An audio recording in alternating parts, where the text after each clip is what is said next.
just wanted to say that this thing has morphed into a big thing. We've been doing this for many years. I've been part of it, and we have like the best community ever that comes together for the military, and 380 years of militia being citizen soldiers, serving our community and serving our country at the same time, and all the employees that support us to do both. We want to just thank you. So without further, Major General Donald Tatum is the Assistant Adjutant General for the Alabama and Air Army National Guard. General Tatum was commissioned through the Army LTC program at the University of Alabama, but he made me say roll tide or else I won't get a 1 block.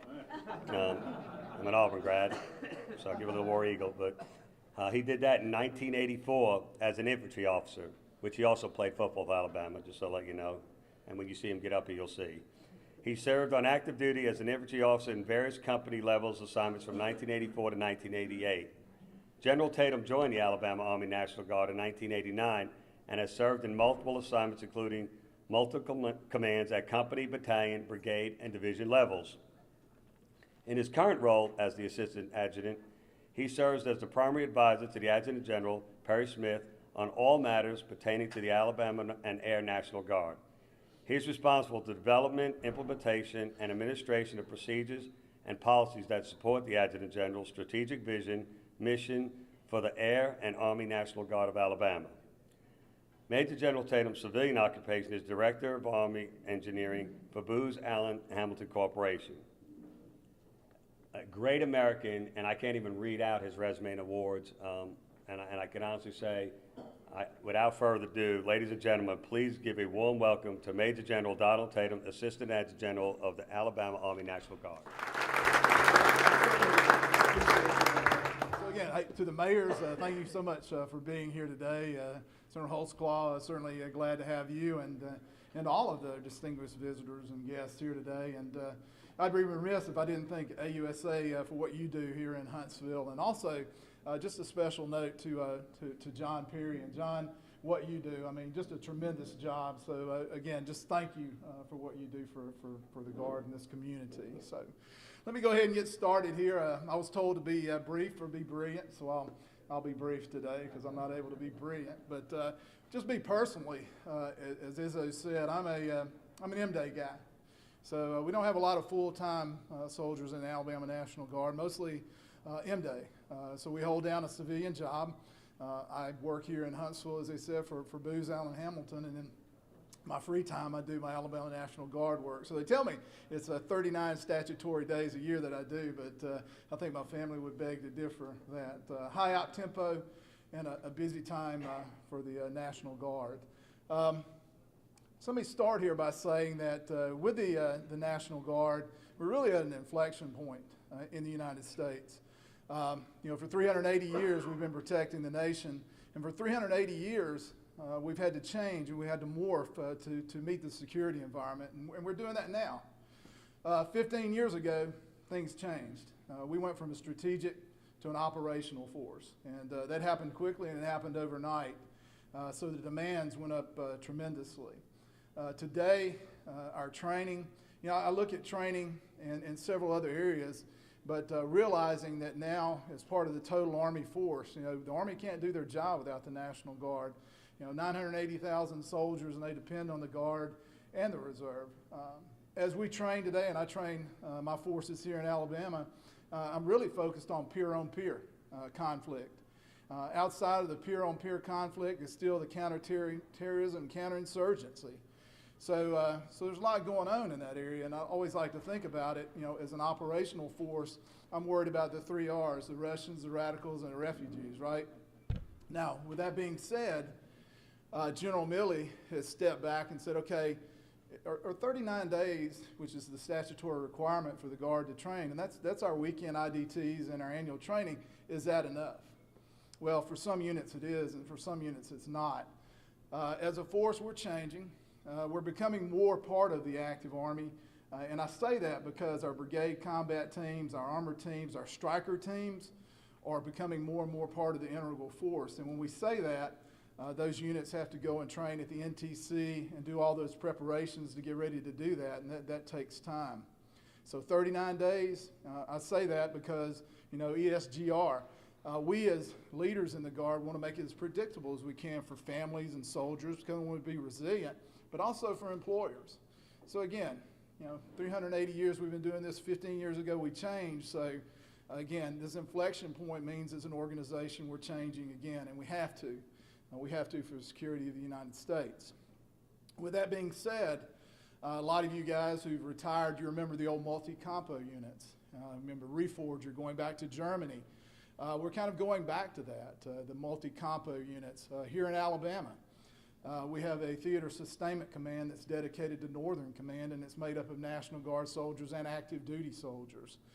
So we have that going on. So sustainment, tooth to tail, all of those things at a Guard we're having to respond to, and we're having to morph ourselves into as we change as an organization. And we're doing a great job. And with that being said, I wanted to really talk about at a national level what we're facing. And then I want to kind of step in here briefly and talk about what we do in Alabama. Let's go to the next slide. Let's go one more slide. So in Alabama, we're the 5th largest National Guard in the United States. That's a big deal because population-wise, we're 23rd in the United States. So that's a lot of patriots here in Alabama here serving. With that being said, I told you I worried about 5 things. Well, one of those is recruiting and retention. So what we're doing here in Alabama to maintain that large force, and that is a large force here, 13,000 soldiers and airmen. With that being said, this doesn't include the Air Force here, the 10,000, but with that being said, we have to be more innovative in what we do. So what I'm doing here in Alabama is working with industry, which is a good thing. If you're a truck driver and you have a truck driver MOS, you can come right out of basic training and go to work for a trucking company, and the state troopers will give you a commercial driver's license. I'm doing other things, like if you go to basic training and you're a welder, I'll get you on board at Austell. I'm using armories in Alabama to team with high schools, so that we can come in and do, those high schools come into our armories and use those as classrooms for advanced placement courses. So again, it's just doing a number of different things to recruit and retain soldiers, and we have to do that. We offer a lot of college scholarships. We have recruiters at all major universities here in Alabama. And again, I say these things to say we have to be really innovative in how we market ourselves to maintain the force here in Alabama, and we're doing a very good job with that. So let's go to the next slide. One more. Let this thing build. We're one of the top 5 employers in Alabama here. So it's from the University of Alabama. Let's just build this slide. You'll see that Redstone, 19,500, UAB, 18,000. National Guard's at 13, and then Maxwell in the Huntsville Hospital System. So a lot of soldiers out there working in the community, and a lot of recognition should be given to these guys for what they do. I always laugh because when I deploy, and I've deployed twice as a general officer, my staff, what I bring to the fight's pretty amazing because my pilots fly for Delta Airlines during the week, so their flight hours are huge. My secretary has a master's in structural engineering. I turn and I look at my foreshop, and I got architects down there, and then I look at my contracting section, which work out at Redstone, right? So a lot of expertise among these 13,000 soldiers, and we bring a lot to the fight. So very diverse group. Let's go to the next one. So things that I worry about: training, readiness, equipment readiness. I worry about medical readiness. So I talked about recruiting and retention too is the other thing, but here's a good recruiting tool. But more so than recruiting, it's really about taking care of soldiers. And for you who retired from the Guard, you'll remember, you never went. You got a physical every 5 years. Really wasn't a whole lot of attention to readiness because when we were a strategic force, we weren't going to war. We may go to Germany for Reforger, but today we got to be ready to fight tonight. So extensive medical evaluations through the years. But one change to the National Guard is that we now offer medical insurance to all our soldiers. And if you look here, pretty good value. A single soldier, $47.90 a month, and a family for $210 a month. So it's one of the lowest cost health care, and it's TRICARE. very good insurance. So we offer that to the soldiers. And again, to maintain that 13,000 man force, education we offer, and health care. And this health care is not just a recruiting tool, but it's, again, so our forces can be ready to go out the door at night tonight. Let's go to the next slide. So our buildings, just keep building this slide here. Just keep going through this. What I want to talk to you about is the modern forces or the modern buildings and infrastructure that we have here in Alabama. Alabama is a very robust National Guard, like I said, the 5th largest in the United States.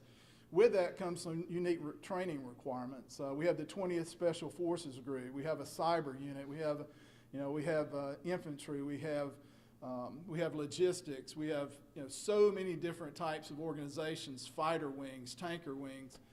With that being said, our facilities need to support that. And we have some of the finest facilities in the United States. Our state headquarters, a green building, Fort McClellan, very impressive, 20 Special Forces Groups, a green building there in Birmingham. And Pelham Range, very impressive with our shoot houses, our training systems, virtual reality training systems that we do, and rollover training in our ranges. So some of the finest facilities in the United States, and we're very proud of that.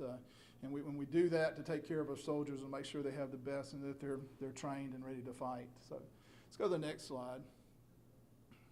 Now, partnering, kind of going back to what I'm talking about, not only from recruiting and retention perspective, but also bringing value to our soldiers. So as I said earlier, we share armories with state troopers, or the ALEA, I should say, in Troy.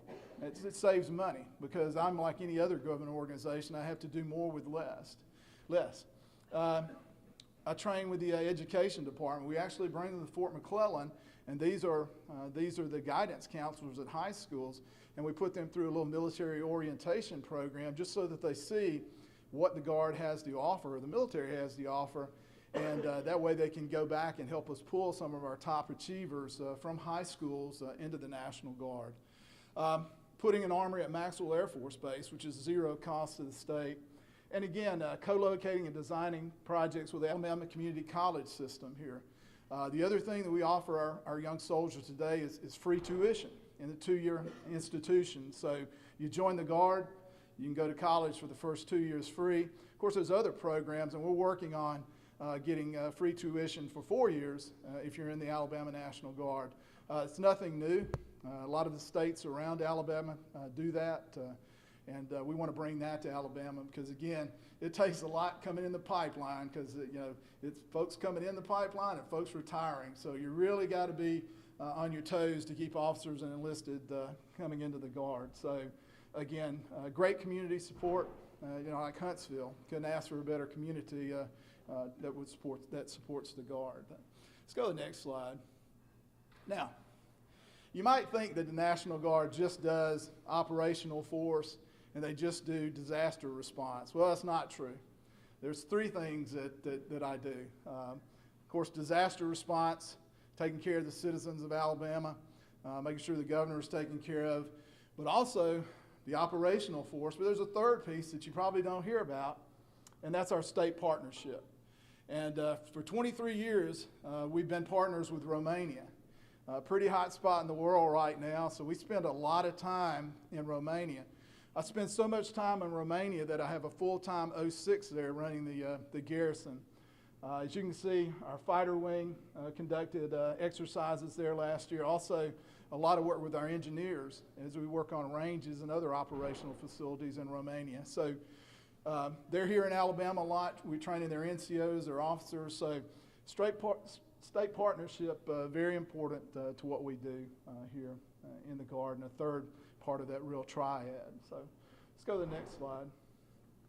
So, I would like to say that we've certainly had plenty of opportunities to excel in Alabama since I've been in the Alabama National Guard here. Last year we had 3 winter storms. We supported the Selma to Montgomery anniversary and a lot of other events. And as you can imagine, over the past 10 years, this is 10 years, Hurricane Ivan, numerous hurricanes, the oil spill, we were there, did that, the Birmingham tornadoes, So again, a lot of activity for the Alabama National Guard, not only at the homeland, but abroad. Let's go to the next slide. A lot of diversity, a lot of interesting stuff that we have here in the Guard. I mentioned that we had the 20th Special Forces Group. We have a fighter wing, a tanker wing, a chemical brigade. Part of that is our 46th Civil Support Team. This is a weapons of mass destruction weapons response team, and they're staged out of Fort McClellan. So anytime there's a national event, we're there. Because not only do we have this, we have an ordnance brigade here in Alabama, EOD. So a huge cross-section of units in Alabama. So we're very prepared to respond and support not only the United States, but also the great state of Alabama. So let's just go, I think I have one more slide here and kind of wrap it up. Nope, that was it. So again, a very robust organization, very robust National Guard unit here in Alabama, and we couldn't do it without you. As I said earlier, 380 years we've been doing this as a Guard, and we'll continue to do it. It's a very, very busy time for the National Guard. Again, with the operational requirements as we've become nested within the Army, so a real time of change. But rest assured, all of us serve and do what we do because we have a passion for this. It gets in your blood, and the Guard is family. You know, I can look across here, and Major Phillips and I have been together for 20 some odd years, and the chaplain and I have been together for a while. So again, the Guard is family, and you know, we're proud and we're passionate. So proud to serve the people of Alabama. Hope this has told you a little bit about the Alabama National Guard today. And again, thanks to all of you for what you do and the support that you give us. And hope you all have a great holiday season. And God bless you, and God bless the United States. Thanks.